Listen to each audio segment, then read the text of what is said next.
Well, welcome back to the Mental Society. I'm Amanda Dolan.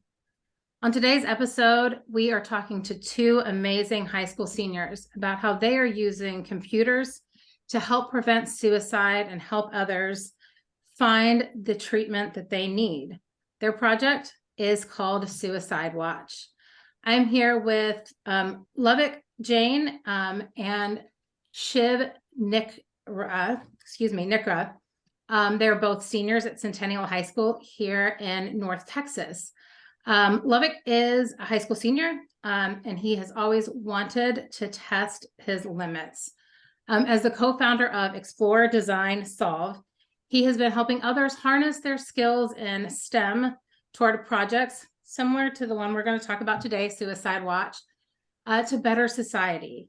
In college, he intends to pursue studies in physics and computer science. And Shiv here is a senior also at Centennial High School, and he is involved in speech and debate. And this has taught him about prominent social issues such as mental health. And he's used this technology to help solve these problems. Shiv plans on studying computer science in college as well. So thank you guys for joining me on your holiday break. I know that there are maybe a million other things you'd rather do than sit in a meeting with me. But I'm really proud of what you all have created, and think it's pretty amazing. So Thank you. Thank you so much for having us. Thank you for being here. And let's start with just, what does the Suicide Watch program do? Sure. So the project really can be broken down into three key components. The first is the processing of all of these Twitter posts. So every 5 minutes, our program reads all of these social media posts within a certain region, whether it be a city, a county, a state, whatever region that we need to read social media posts from. Every 5 minutes, all of the social media posts are processed by our software and taken to the next component. And that component is our machine learning model. So machine learning is a subset of artificial intelligence. And this model has been trained by 600,000 example social media posts. And that has led it to have quite a high accuracy today. And so because of these 600,000 example posts that this model has been trained with, we're able to process whatever post we read every 5 minutes and take it to the final component of our project, which is to connect the people with help. So whenever our artificial intelligence model detects suicidal social media users, we are able to fortunately connect them with help with our partners across the nation. That is incredible. And so, tell me a little bit about what got you interested in helping with, suicidal individuals and helping with mental health. For sure. So I think the backstory that really affected me and Lavik was we're both involved in speech and debate. And a couple years prior to us joining the speech and debate team, our coach had mentioned that one of our former team members had actually committed suicide and lost her life to it. And this definitely impacted us and really got us thinking about mental health, especially coming out of COVID, in which I think we can collectively say that our mental health wasn't nearly as good as it used to be. So thinking about computer science, the loss of our former friend, and just mental health in general really combined all together, and we created Suicide Watch. That was the main motivation. So it sounds like suicide has touched both of y'all really closely in the loss of this friend.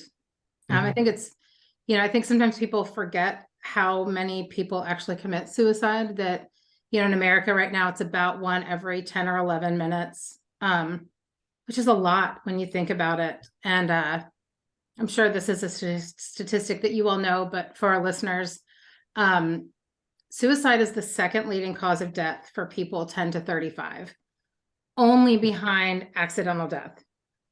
So, when you think about it that way, that's like, it's a wild number of people to me.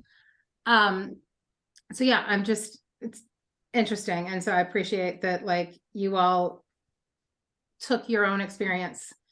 So maybe others don't have to go through that. Tell me a little bit more about what the machine learning is looking for in these Absolutely. tweets. Sure. So this is actually a question we get a lot when we first pitch our project to, potential partners and people just interested. And the truth is that the model doesn't look for any specific words or phrases. Rather, it looks for an underlying tone that comes from, or that has been found as a commonality from the many posts that we've trained it with. So you can think of machine learning and artificial in general as a black box. Once this black box is fed with an input, it's expected to spit out an output. In this case, it's a label of whether a post indicates a risk of suicide or not. So we've trained our black box with many posts from across a variety of different threads.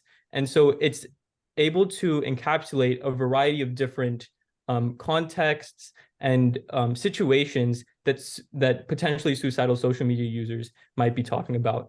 And because of the wide variety of posts that this model has been fed, it's able to thankfully determine the majority of suicidal social media users within the regions that we work. That's pretty amazing. And it's a lot of people that are suicidal, right, don't say, I'm planning on killing myself. Yeah. There's warning signs, and a lot of them aren't even I'm thinking about killing myself. They just do. I think that's something that a lot of people don't realize, right? Is it's not you don't always know who is thinking about it.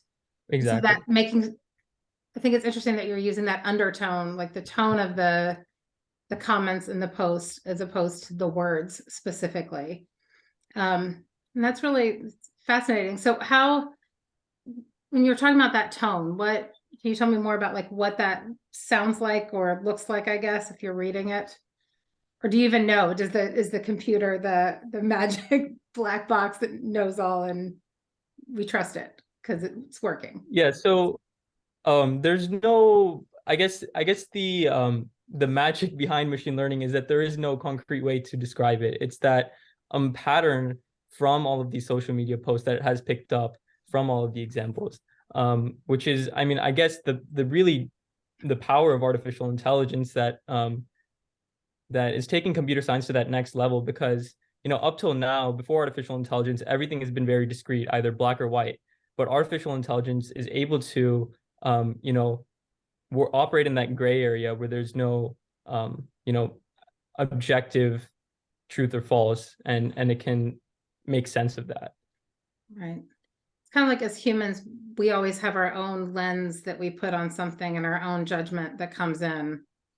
The computer doesn't have any judgments the same that we do, like where we, like, oh, that person must be this way because they did that. They don't know the names of the people or the age. Does the artificial intelligence know names and ages and maybe names, but ages, anything like that of the users? No. So it's just this tone that tends to be the same across all age groups. Exactly. I think it's just fascinating that you all have figured this out. So these 600,000, right? Yeah. Tweets that you all put in, what made you pick those, or were they just a random group that you found? So there was a set of social media posts from a variety of platforms that a researcher had compiled and labeled as suicidal or non-suicidal, and these posts weren't just they weren't just either indicating depressive tendencies or not, but they were really all examples of posts that people might consider as indicating depressive or not. But this researcher had actually gone through labeled which ones were truly from suicidal users and which ones were not, so that model now has the power to distinguish between what is demonstrating a true risk and what isn't.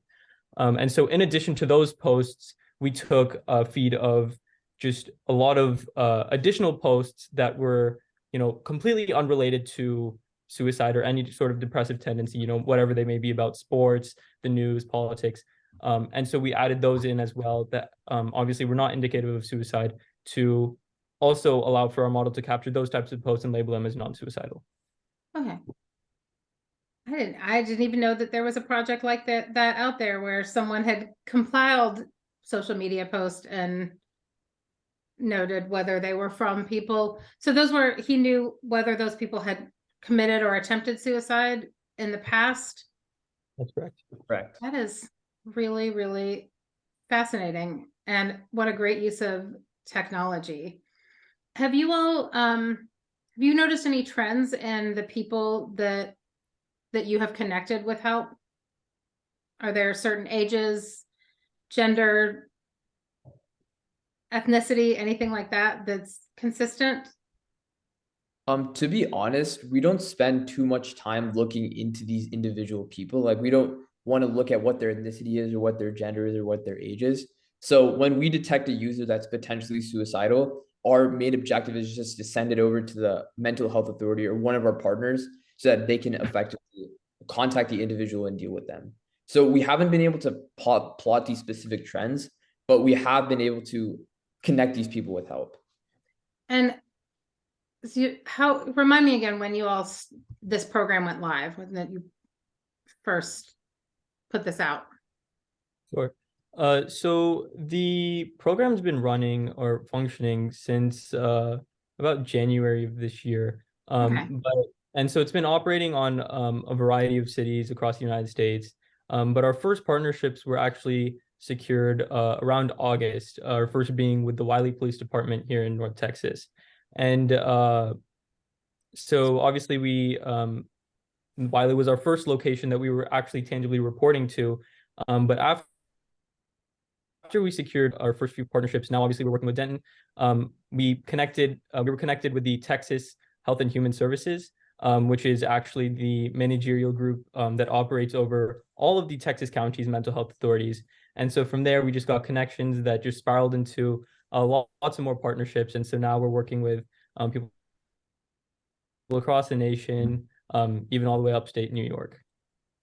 That is just amazing. And I know you probably don't know the specific number. I'm sure it changes every day, it increases. How many people do you think you've connected with additional resources to help with their mental illness? It's just about 500. Yeah. So basically in 3 months, you've impacted 500 people directly. And I would venture to say, if you took all those connections that all those people have, we're looking at maybe 1 million people that you have directly impacted. And that may sound like a really big number, but I think that that's probably, realistic, maybe more. Because if you think about like all the people you know and all the people that they know, and that's the thing about suicide, is it doesn't just affect the person that dies. It affects, like you all said, your friend committing suicide impacted you. And now you are impacting all of these other people, right? So it grows and grows. It's pretty amazing that 2 high school kids from North Texas have found a way to help prevent people from dying in a really unnecessary way, because there is help out there. And finding the help can be a problem. So exactly. When you all were building this, you said that you had to find the partners to work with. What do you all look for in a partner to work with, and what kind of services do those partners offer? Okay, yeah, sure. So I guess the main thing that we look for in a partner is just making sure that they have the capacity to take in all of these tweets and provide help. So we typically want to look for like hotlines that are a little bigger, like Denton MHMR, for example, is a pretty big hotline. So I would say, yeah, that's pretty much the main thing, just making sure they have the capacity to receive these tweets and making sure that they can connect these people with help. Yeah. So we've reached out to a variety of groups, from crisis hotlines, police departments, mental health authorities. And really all we're looking for is that they do have the capacity to just connect the people we do report with help. So we try to tailor our services as much as possible to their needs so that they are able to, connect the people with help. And so our goal is just to, save as many lives as possible. And we're willing to work with virtually anyone that can help. So your key is getting people that need help to the people that can help them find the help that they need. Exactly. So That's the whole problem. and I think a lot of people don't even know where to start looking for help. So this gives them at least some guidance on where to go. Now you said that your program goes through every 5 minutes, all the maybe not all the tweets, but the tweets from a certain region or and then how quickly do those tweets then end up in the hands of the people that might be able to provide additional resources? So we report the suicidal posts as they come in every day. Okay. How long it takes for the mental health authorities to connect them with help, we cannot be entirely sure, just Right. because their processing times and their lookup times, and then obviously just dependent on the specific mental health authorities themselves. Right. But we don't anticipate to take longer than more than a couple 2-3 days. I think that's fantastic. So you all give over the information, sounds like almost as soon as you get it, like you compile everything Every day. So no one's sitting on this information for any real length of time because it is a matter of life and death. Correct. Certainly. And so when y'all think about like what the future holds for artificial intelligence and healthcare, even in general, whether we're talking about mental health or physical health, what do you think, what do you see the future looking like when it comes to artificial intelligence and healthcare? I think the future is just so bright for artificial intelligence in healthcare because there's just so many applications of AI. I know there are a couple of projects that I saw online where people were scanning, or an AI was scanning images of people's like X-rays and diagnoses, and they're basically able to tell whether someone had diseases like pneumonia or malaria. And I think that AI in the future is just poised to really solve all of these issues and really decrease costs, which is a problem in the healthcare industry that AI can definitely fix. Absolutely. Just to add on, like Shiv mentioned at the end, costs and just burden or overhead burdens are a huge issue right now in the healthcare space. And artificial intelligence really has the capacity to streamline and automate tasks that are clogging the healthcare system. So the healthcare industry in the future, I see, will certainly be able to focus more on the patients than they are able to today because of artificial intelligence. So almost as like artificial intelligence will free up people to provide care instead of the stuff that, well, a computer can do. It's not required for that patient interaction. It's really to open up providers to work directly with the patients and be present for them there. Because I think about, in the United States, I love random numbers and statistics. I'm weird. But about 48% of the United States does not have enough healthcare workers. Right. And so I think, opening up their time so that they can provide more patient care, that changes a whole lot. And then when it comes to, the mental health side, the number of providers is even lower. We just don't have enough. And like you all said, I think, COVID impacted a lot of our mental health.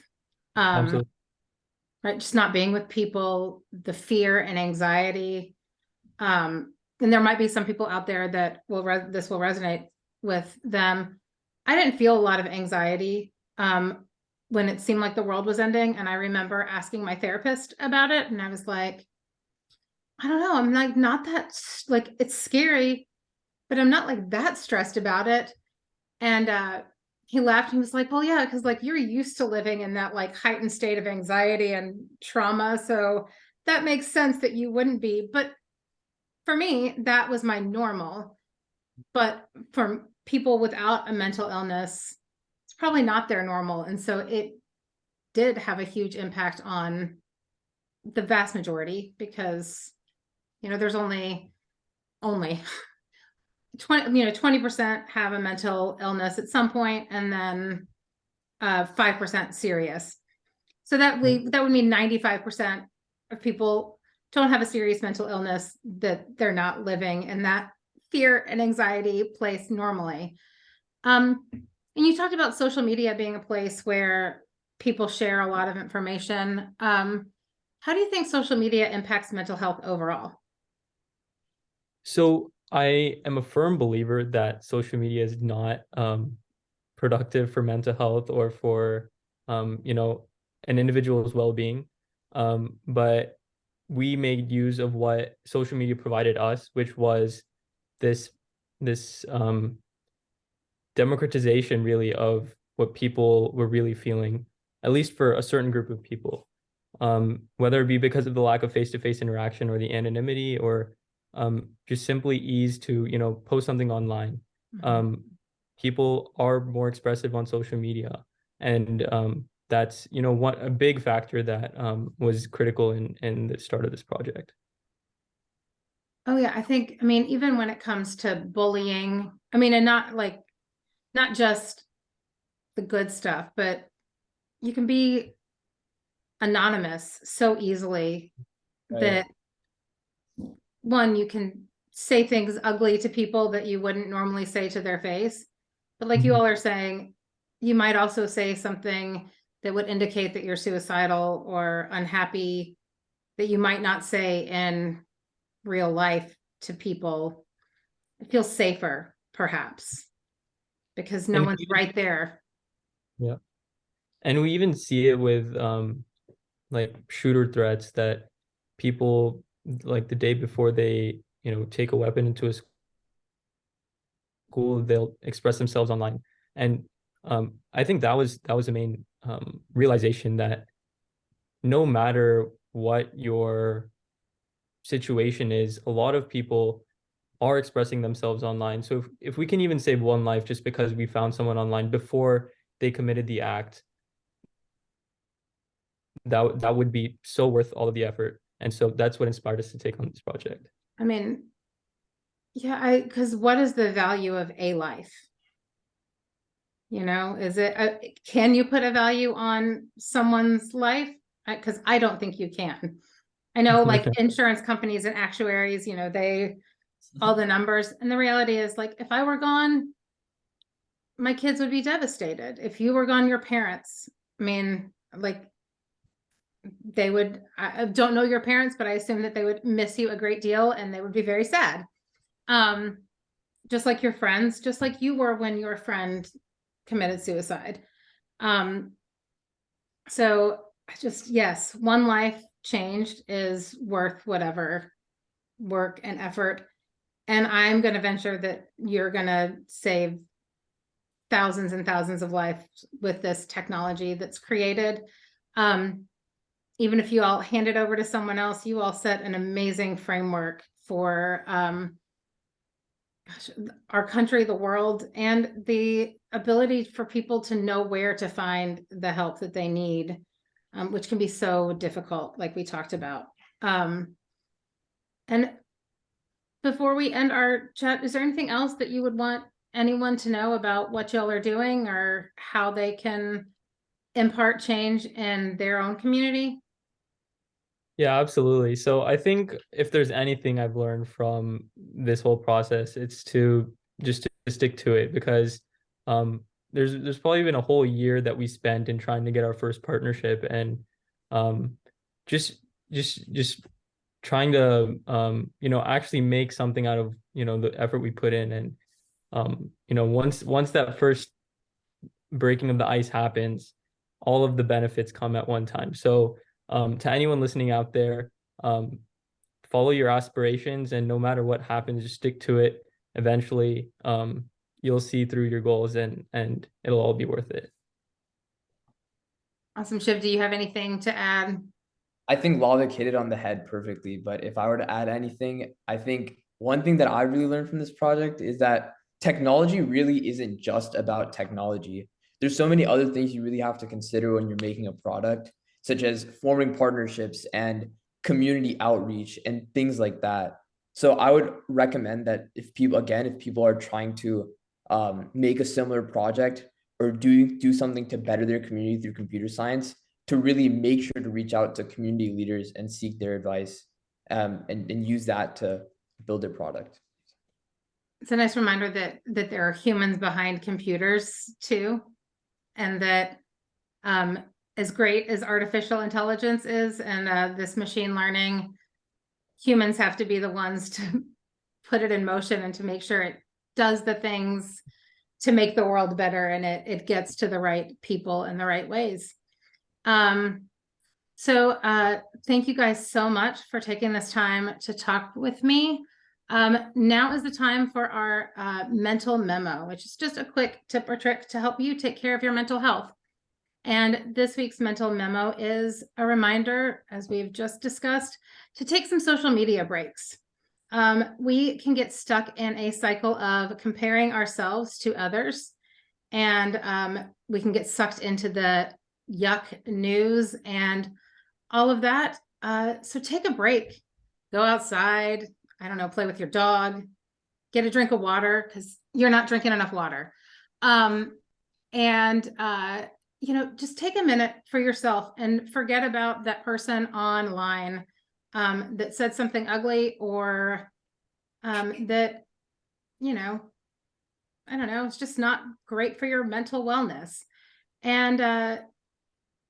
And then you can come back once you get that little bit of break. But remember that there is a whole lot more out there than social media. And I always remind people that when you compare yourself to other people's social media, you're comparing your real life to their highlight reel. And that's not a fair comparison.